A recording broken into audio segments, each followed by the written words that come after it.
Anything else folks would like to share? It's not really with the main question, but I will say that something that I'm struggling with here at my is the impression that I get from the teens that I get is they really don't know what they can do or what they could be capable of. You know, you ask a teen what they want to do and they're like, I don't know. So that is just something that we are trying to do. So we do teen takeover here at my branch at 4 o'clock on Thursdays, and mostly they just want to do video games, which is fine. So what we'll try to do is like we'll bring out some music production stuff and just kind of have it in a corner, and then kids who are waiting will go over and like mess around with it. So we're kind of trying to cycle through like the different things that we have and just kind of have it on the side and introduce them to those ideas. But if anybody has any advice or thoughts on, you know, how to show them what they're capable of, I am very interested to know.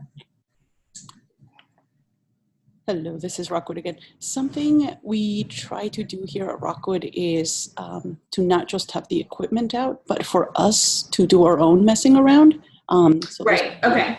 When I just, you know, we have a vacuum mold machine, vacuum foam mold. I'm looking at it. It's great, but if it just sits there, people don't know what it's right. About. Okay. We've had little, like, yes, our gaming is taking place, but then we also will have that table. Now I'll show you. I'm pointing and it's like, you can't see it. So it's right here. It's like, oh, hello, vacuum mold machine. Ta-da! And there's the lovely vacuum down there. Ta-da! But so this table is high enough that we've done it where we've had, we brought it out and we made bath bombs.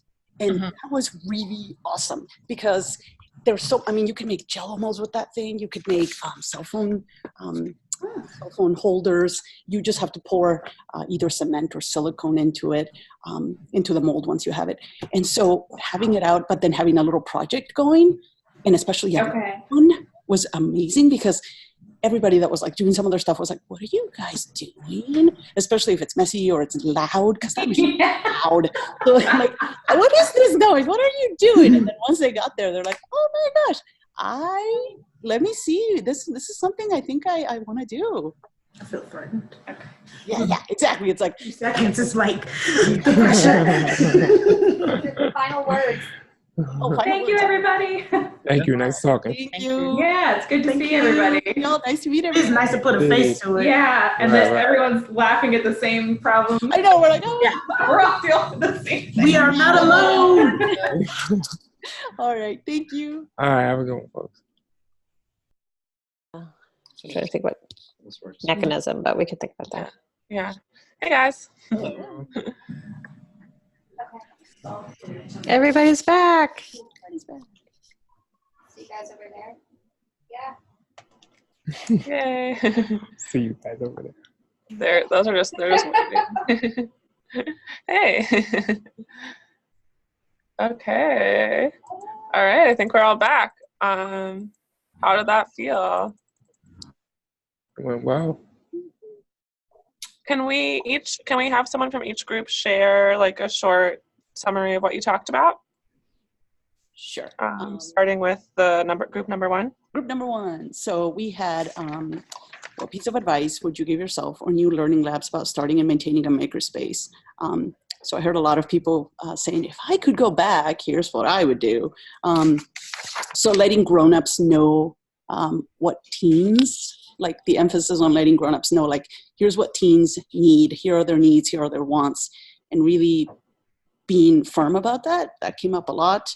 Talked about, we feel less alone. We talked about a lot of frustration when it comes to like, here's what we need as a creative space, and here's what, you know, we're being asked of from other people, and ways to get our teens from starting off with the Hangout in Homago and moving into other areas, messing around, geeking out, the difficulties of having librarians also be the experts, which is not always the case, and having experts who are able to take teens to that next level.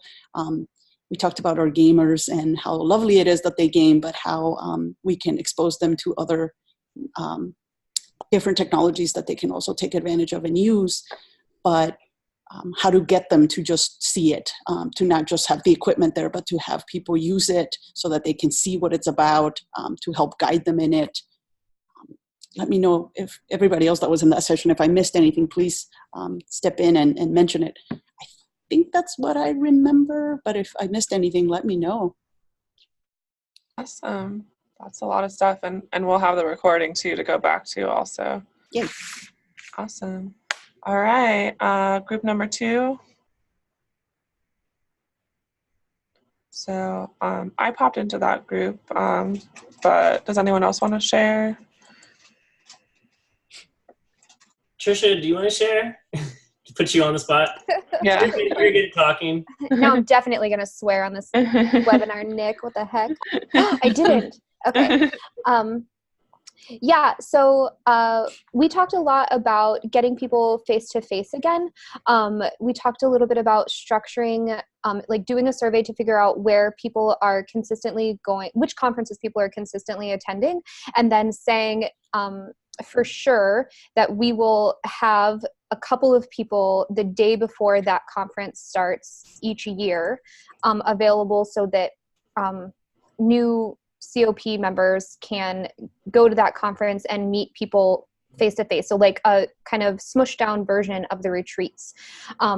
We also talked about encouraging that by making it a recommendation when a new site comes on board, that those staff members be encouraged or supported to attend those specific conferences. So like picking 2 or 3 every year that we can consistently structure around.